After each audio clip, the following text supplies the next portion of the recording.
Muy buenos días, buenas tardes o buenas noches. Soy su servidor Miguel Ángel Ortiz López y esta es mi reflexión de hoy. Remuneración a servidores públicos.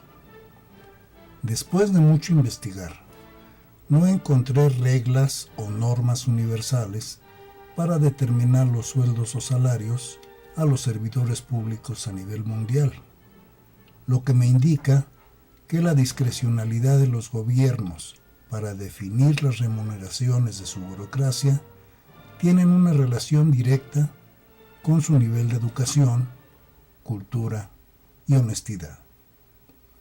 En el caso de México, esta discrecionalidad era patente al establecer los pagos de sus funcionarios públicos no en relación a sus cualidades personales y a su concomitancia con los perfiles de los puestos de trabajo.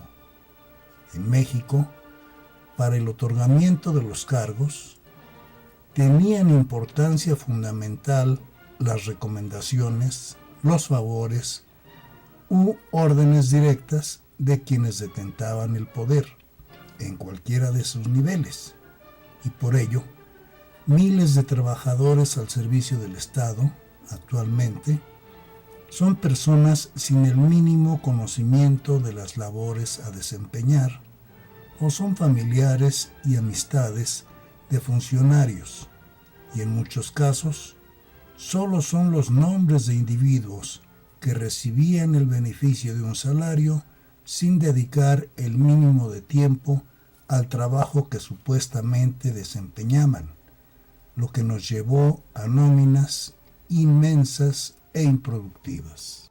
Considerando que en nuestro país estamos viviendo y experimentando una revolución cultural denominada la Cuarta Transformación de México, creo es mi deber y mi derecho opinar sobre lo que deben ser las pagas para estas personas. Y antes de mencionar mis recomendaciones sobre los emolumentos a nuestros servidores públicos, hago una precisión que me parece básica. ¿Cómo debe ser el perfil de quienes pretenden ocupar los puestos en la administración pública a todos los niveles?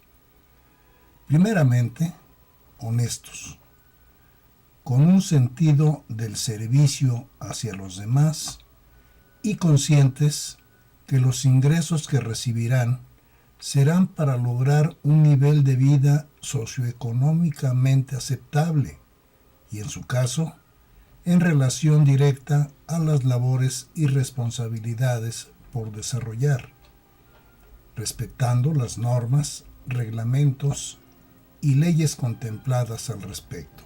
Con fundamento en el artículo 75 de la Constitución Política de los Estados Unidos Mexicanos, que a la letra dice: la Cámara de Diputados, al aprobar el presupuesto de egresos, no podrá dejar de señalar la retribución que corresponda a un empleo que esté establecido por la ley, y en caso de que por cualquier circunstancia se omita fijar dicha remuneración, se entenderá por señalada la que hubiere tenido fijada en el presupuesto anterior o en la ley que estableció el empleo. En todo caso, dicho señalamiento deberá respetar las bases previstas en el artículo 127 de esta Constitución y en las leyes que en la materia expida el Congreso General. Entre paréntesis, párrafo adicionado y publicado en el Diario Oficial de la Federación el 24 de agosto del año 2009. Y continuó: los poderes federales, legislativo, ejecutivo y judicial, así como los organismos con autonomía reconocida en esta Constitución que ejerzan recursos del presupuesto de egresos de la Federación, deberán incluir dentro de sus proyectos de presupuestos los tabuladores desglosados de las remuneraciones que se propone perciban sus servidores públicos.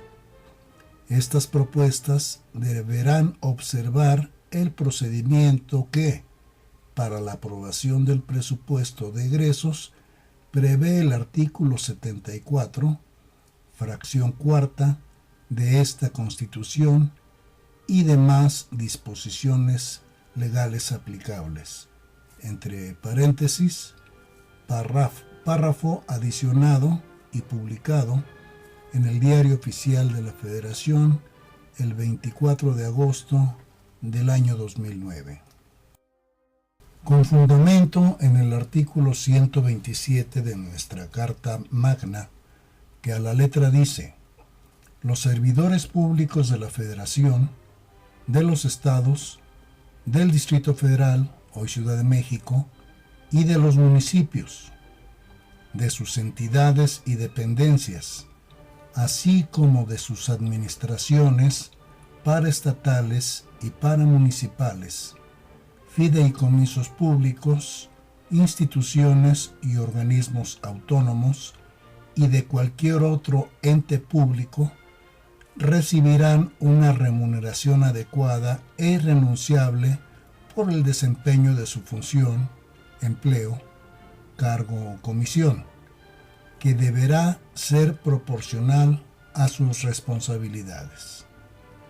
Dicha remuneración será determinada anual y equitativamente en los presupuestos de egresos correspondientes bajo las siguientes bases.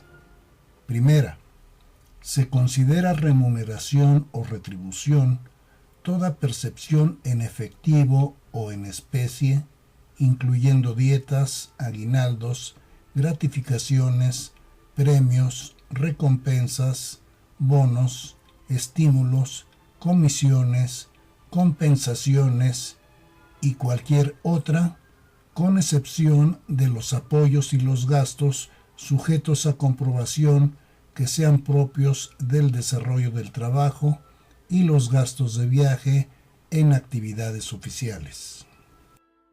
Segunda, ningún servidor público podrá recibir remuneración en términos de la fracción anterior por el desempeño de su función, empleo, cargo o comisión mayor a la establecida para el presidente de la República en el presupuesto correspondiente. Tercera, ningún servidor público podrá tener una remuneración igual o mayor que su superior jerárquico, salvo que el excedente sea consecuencia del desempeño de varios empleos públicos, que su remuneración sea producto de las condiciones generales de trabajo, derivado de un trabajo técnico calificado o por especialización en su función. La suma de dichas retribuciones no deberá exceder la mitad de la remuneración establecida para el presidente de la República en el presupuesto correspondiente. Cuarta, no se concederán ni cubrirán jubilaciones, pensiones o haberes de retiro, ni liquidaciones por servicios prestados, como tampoco préstamos o créditos, sin que éstas se encuentren asignadas por la ley, decreto legislativo, contrato colectivo o condiciones generales de trabajo. Estos conceptos no formarán parte de la remuneración. Quedan excluidos los servicios de seguridad que requieran los servidores públicos por razón del encargo desempeñado. Quinta, las remuneraciones y sus tabuladores serán públicos y deberán especificar y diferenciar la totalidad de sus elementos fijos y variables, tanto en efectivo como en especie.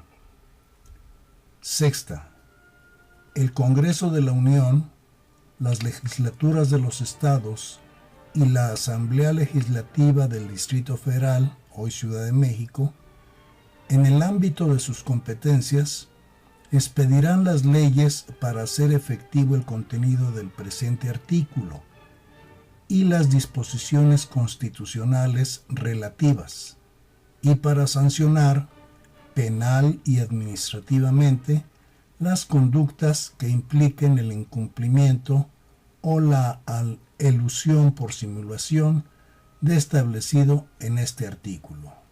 Entre paréntesis, artículo reformado y publicado en el Diario Oficial de la Federación el 28 de diciembre de 1982, el 10 de agosto de 1987 y el 24 de agosto del año 2009.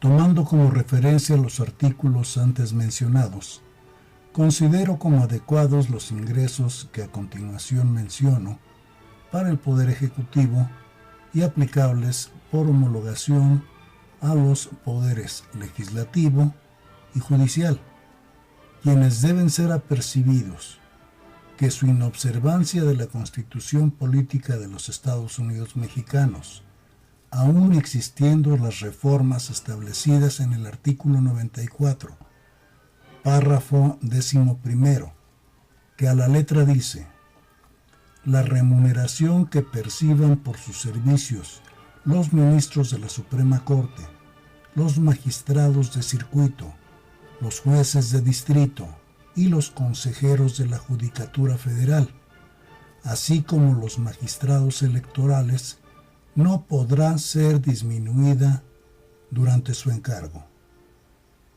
Párrafo adicionado y publicado en el Diario Oficial de la Federación el 31 de diciembre de 1994 y el 22 de agosto de 1996.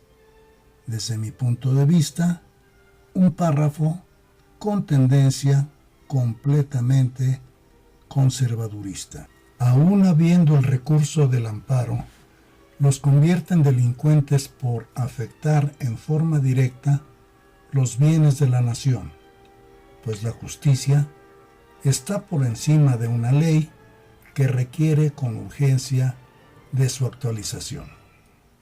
Para el presidente de la República, el presupuesto de egresos debería tener un ingreso mensual de 222,262 pesos.